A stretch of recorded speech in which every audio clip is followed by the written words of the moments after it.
Week 26 for Dynasty. Wow, I thought this episode was amazing. I really did. I was not expecting the turns that this episode took. Especially because they've been building up Nick Toscani the majority of the season. I know he wasn't in the season opener. He showed up very quickly. But they've been building up this thing of he has a personal vendetta against Blake, and I honestly thought this could have gone on for seasons. I even thought that this could have gone on through this entire season before Blake is aware of it and kind of goes up against Nick.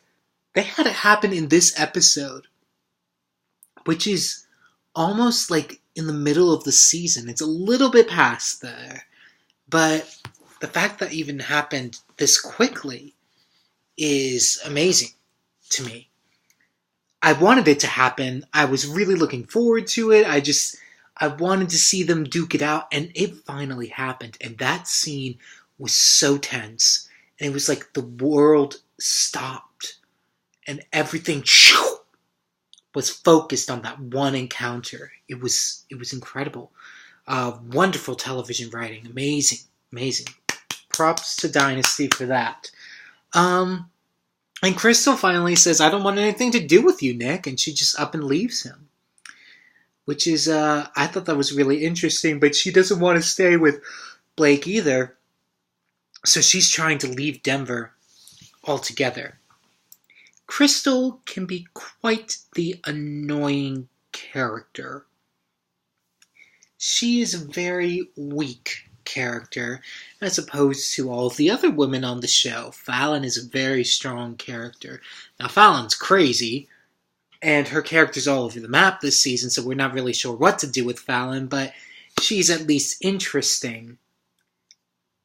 Well, that's not fully true. She was interesting. Now it's just like they don't know what to do with her. Unfortunate, because I really liked her character in the first season. Alexis is very strong and very evil. Yes. I have a coworker of mine currently that her favorite character on the show was Alexis. And I'll just leave it at that. So watching Crystal, and I get it, you need to have someone who's kind of sane, who's a nice person. Even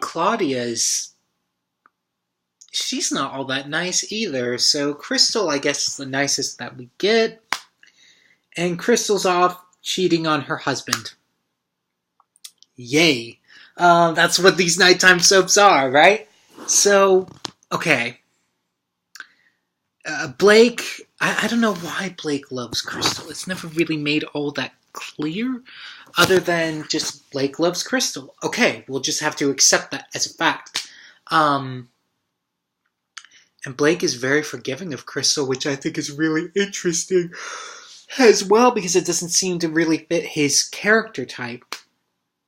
But that's one of the things that I think makes Blake more of a three-dimensional character, which is very difficult to do for kind of your lead baddie in the show. And still, Blake's kind of still the lead baddie at this point in time, but I think by the end of the season, it's going to be very clearly Alexis is the lead, and the lead baddie altogether.